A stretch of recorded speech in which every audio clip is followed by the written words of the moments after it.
जब भी हम किसी कंपटीशन की तैयारी कर रहे होते हैं तो हमें कितने स्टडी आवर्स होने चाहिए, ये बहुत ही एक कॉमन क्वेश्चन है जो अक्सर मेरे से स्टूडेंट्स पूछते हैं। नमस्कार, मैं हूं डीसी पांडे और मैं उम्मीद करता हूं आपकी पढ़ाई बहुत अच्छी चल रही होगी। तो आज के इस वीडियो में हम इसी क्वेश्चन का आंसर ढूंढेंगे कि कितने स्टडी आवर्स रिक्वायर्ड होते हैं किसी कंपटीशन को क्रैक करने के लिए। अच्छा, इसमें मेरी अपनी ओपिनियन ये रहती है कि हर बच्चे का थ्रेशोल्ड अपना एक अलग अलग होता है। कोई 4 घंटे बहुत कंफर्टेबली और अच्छे तरीके से पढ़ सकता है, कोई 6 घंटे पढ़ सकता है और कोई 8 घंटे। सबसे इंपॉर्टेंट बात यह है कि आप जब भी पढ़ रहे हो वो एक तो पूरे कंसंट्रेशन के साथ पढ़ना चाहिए और उस समय आपको मेंटल पीस होना चाहिए। ऑब्वियस सी बात है, तभी आप उसको प्रॉपर तरीके से अपने दिमाग में स्टोर कर पाओगे और टाइम आने पे उसको अप्लाई कर पाओगे। अच्छा, इसमें मेरा अपना सजेशन ये रहता है कि जो भी आपके नेचुरल स्टडी आवर्स हैं उनको थोड़ा बहुत तो स्ट्रेच आप करिए, लेकिन बहुत ज्यादा स्ट्रेच मत करिए।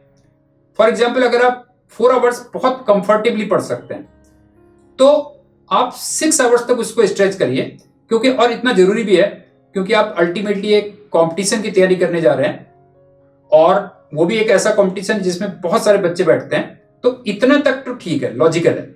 लेकिन अगर आप उसको 8 आवर्स या 10 आवर्स तक ले जाओगे तो आपने देखा होगा कि जब भी आप पढ़ते हो, मतलब स्ट्रेसफुल तरीके से आप पढ़ते हो, तो फिर आप कंसंट्रेट नहीं कर पाते। और जब आप इस एटमॉस्फेयर में पढ़ोगे तो आप खुद सोचिए कि आप जो भी आप पढ़ रहे हो उसको कैसे प्रॉपर्ली ग्रास्प कर पाओगे या अपने दिमाग में स्टोर कर पाओगे और या फिर टाइम आने पे उसको प्रॉपर्ली अप्लाई कर पाओगे। अच्छा, नंबर ऑफ स्टडी आवर्स से ज्यादा इंपॉर्टेंट होता है कि आप कंसिस्टेंट कितना है और आपका अल्टीमेटली आउटपुट कितना है। जैसे मैंने कई बार देखा है कि कुछ बच्चे क्या होते हैं, पता लगा उनको जोश आया और वो किसी दिन तो पता लगा 12 आवर्स पढ़ लिए और फिर पता लगा जो है जोश उनका खत्म हुआ, फिर वो 2-3 दिन तक बिल्कुल भी नहीं पढ़ रहे। तो उससे बेटर तो वो बच्चा है जो 6 आवर्स पढ़ रहा है या 4 आवर्स पढ़ रहा है, लेकिन वो कंसिस्टेंट है। और आउटपुट आपका क्या है वो भी बहुत इंपॉर्टेंट है कि आप एक बात बताइए कि मान लो एक बच्चा 10 आवर्स पढ़ रहा है लेकिन उसका आउटपुट एफिशिएंसी कह सकते हैं वो केवल 50% है, तो वो तो नेट तो आपको देखा जाए तो 5 आवर्स मिल रहे हैं। उससे बेटर तो वो बच्चा है जो 6 आवर्स पढ़ता है लेकिन उसकी आउटपुट एफिशिएंसी 100% है। अच्छा, आउटपुट एफिशिएंसी बढ़ाने के लिए कुछ पॉइंट्स मैं आपके साथ शेयर करना चाहूंगा जो डेफिनेटली आपको हेल्प करेंगे। उसमें सबसे इंपॉर्टेंट ये है कि आपकी स्टडीज टू द पॉइंट होनी चाहिए। टू द पॉइंट का मतलब ये है कि आपको एक तो हमेशा विद इन द सिलेबस रहना चाहिए और इलॉजिकल क्वेश्चंस में आपको अपना टाइम वेस्ट नहीं करना चाहिए। अच्छा, इसके लिए आप क्या करिएगा कि 2 चीजें हमेशा अपने सामने रखिए। एक, जिस भी कंपटीशन की आप तैयारी कर रहे हैं उसका एक तो सिलेबस आप सामने रखिए और उसके प्रीवियस ईयर क्वेश्चंस सामने जरूर रखिए। और कोई भी चैप्टर अगर आप स्टार्ट करते हैं, मान लीजिए आपने काइनेमेटिक्स से स्टार्ट किया, तो एक बार सिलेबस में आप नजर डालिए। उससे आपको यह पता चलेगा कि कहीं आप आउट ऑफ द सिलेबस तो नहीं पढ़ रहे।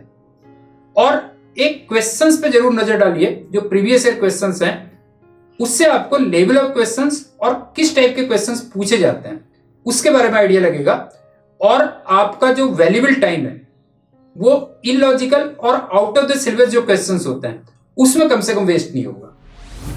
अच्छा, इसमें दूसरा बहुत इंपॉर्टेंट पॉइंट है कि जो भी हमारी नॉलेज है, चाहे वो कंसेप्ट के फॉर्म में हो और या फिर फॉर्मूले के फॉर्म में हो, वो हमारे ब्रेन में एक प्रॉपर सिस्टमेटिक ऑर्डर में स्टोर होनी चाहिए।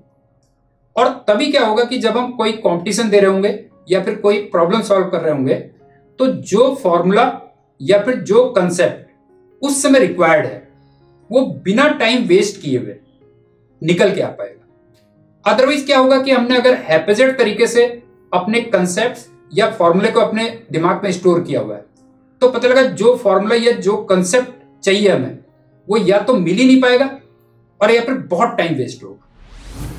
इसमें जैसे मैं 2 एग्जांपल्स लेना चाहूंगा। जैसे पहला एग्जांपल है, मान लीजिए आजकल हम ज्यादातर लोग कंप्यूटर्स में तो काम करते ही हैं, तो 2 पर्सन्स का मैं एग्जांपल ले रहा हूं, एक्स और वाई। एक्स क्या करता है कि अपनी जितनी भी उसकी कंप्यूटर में फाइल है उसको एक प्रॉपर तरीके से रखता है। तो जब उसको कोई बहुत इंपॉर्टेंट फाइल चाहिए होती है तो सिंस उसने अपनी फाइल्स को बहुत एक प्रॉपर और सिस्टमेटिक तरीके से स्टोर किया हुआ है तो वो इमीडिएटली उस फाइल को निकाल देगा। अच्छा, ऑन द अदर हैंड क्या होता है कि वाई अगर मान लीजिए बहुत हैपेजेड तरीके से अपने फाइल्स को रखता है तो जब उसको कोई इंपॉर्टेंट फाइल चाहिए होती है तो कई बार आपने देखा होगा कि उसका बहुत टाइम वेस्ट होता है उस फाइल को खोजने में। अच्छा, इसी टाइप से क्या होता है, दूसरा एग्जाम्पल क्या है कि जैसे हमारे घरों में आपने देखा होगा कि करीब करीब आवश्यकता की हर चीज होती है, मतलब सुई से लेकर बड़ी से बड़ी चीज घर में होती है, लेकिन वो एक प्रॉपर तरीके से नहीं रखी होती है। तो जब हमें किसी चीज की नीड होती है तो पता लगा वो मिलती ही नहीं है और फिर आपने देखा होगा कि हम उसको दोबारा से परचेज करते हैं। एग्जैक्टली हमारा नॉलेज के साथ भी होता है। अच्छा, थर्ड और लास्ट बहुत इंपॉर्टेंट पॉइंट है, दैट इज प्लानिंग। जब भी आप किसी कंपटीशन की तैयारी कर रहे हैं, और कंपटीशन क्या, अगर आपने कोई भी असाइनमेंट लिया है और आप चाहते हो कि उस असाइनमेंट को आप क्वालिटी के साथ और टाइमली कंप्लीट करो, तो फिर प्लानिंग का बहुत इंपॉर्टेंट रोल होता है। अच्छा, अगर आपका प्लानिंग पार्ट स्ट्रांग है तो आप कई बार देखा होगा आपने कि आप कम एफर्ट्स में भी बड़े बड़े टारगेट इजीली अचीव कर लेते हो। और अगर आपका प्लानिंग पार्ट वीक है तो कई बार आप एफर्ट्स तो बहुत लगाते हो लेकिन नेट आउटपुट आपको उतना नहीं मिल पाता है। अच्छा, during the preparation of any competition, planning part में जो मेन इंपॉर्टेंट पॉइंट्स आते हैं वो ये आते हैं कि आपका सारे सब्जेक्ट्स में और सारे टॉपिक्स में एक प्रॉपर बैलेंस है कि नहीं है, आपका कोर्स किस स्पीड से मूव कर रहा है, आपने प्रॉपर एक रिवीजन का टाइम रखा है कि नहीं रखा है, जो कि बहुत इंपॉर्टेंट है। मतलब आपका जो भी कोर्स होना चाहिए वो कंपटीशन के 2-3 महीने पहले जरूर खत्म हो जाना चाहिए ताकि आप प्रॉपर उसका रिवीजन कर पाओ।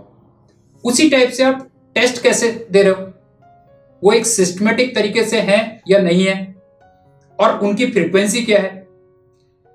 सो स्टूडेंट्स, ये जो भी मैंने आपको 3 पॉइंट्स डिस्कस किए हैं, आई होप कि इनसे आपको आपकी एफिशिएंसी बढ़ाने में काफी हेल्प मिलेगी, और बाकी के पॉइंट्स हम अगले वीडियोस में लेंगे। सो तब तक के लिए thank you and good bye.